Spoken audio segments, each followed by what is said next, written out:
जय श्री राधे कृष्णा। ओम कुकरेजा चैनल पर आपका हार्दिक स्वागत है। हरि अनंत हरि कथा अनंता में आज सुनिए ज्ञानी का ज्ञान भंडार। एक बहुत ज्ञानी व्यक्ति था। वो अपनी पीठ पर ज्ञान का भंडार लाद कर चला करता था। सारी दुनिया उसकी जयकार करती थी। ज्ञानी अपने ज्ञान पर दंभ करता इतराता फिरता था। एक बार वो किसी पहाड़ी से गुजर रहा था। रास्ते में उसे भूख लगाई। उसने इधर उधर देखा। कुछ दूरी पर एक बुढ़िया पत्थरों के पीछे अपने लिए रोटी पका रही थी। ज्ञानी व्यक्ति उसके पास पहुंचा और उसने उससे अनुरोध किया कि क्या वो उसे भी एक रोटी खिला सकती है। बुढ़िया ने कहा, जरूर। आदमी ने कहा कि लेकिन उसके पास देने को कुछ नहीं है। हाँ, ज्ञान है और वो चाहे तो उसे थोड़ा ज्ञान वो दे सकता है। बुढ़िया ने कहा कि ठीक है, तुम रोटी खा लो और मुझे मेरे एक सवाल का जवाब दे दो। आदमी ने रोटी खाने के बाद बुढ़िया से कहा कि पूछो अपना सवाल।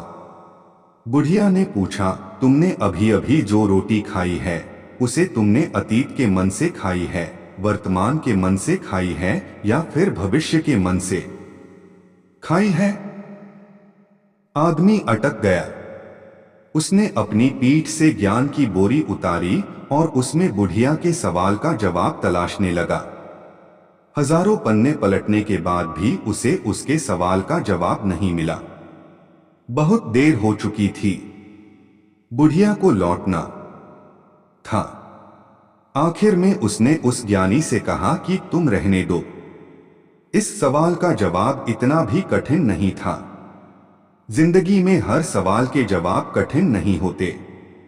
इसका तो बहुत सीधा सा जवाब था कि आदमी रोटी मुंह से खाता है, न कि अतीत, वर्तमान या भविष्य के मन से। वो तो तुम ज्ञानी थे, बड़े आदमी थे।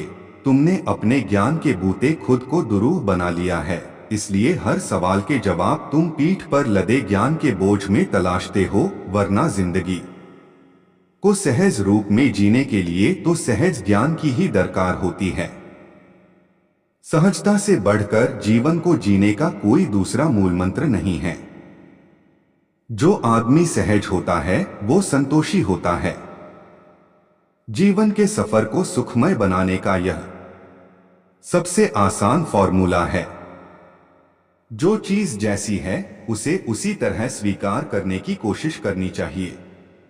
लोग भले कहें कि जो हम पाएंगे वही देंगे, लेकिन आप इसकी जगह यह सोचना कि जो आप दोगे वही पाओगे।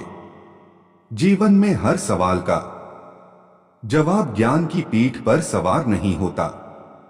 जीवन में आप तब तक सफल नहीं हो सकते जब तक आप छल, कपट, ईर्ष्या और कान भरने की क्रियाओं से दूर नहीं हो जाते। यदि कर्म दुराचारी है तो तैयार रहिए, दंड अवश्य दुखदाई ही होगा। जय श्री राधे कृष्णा।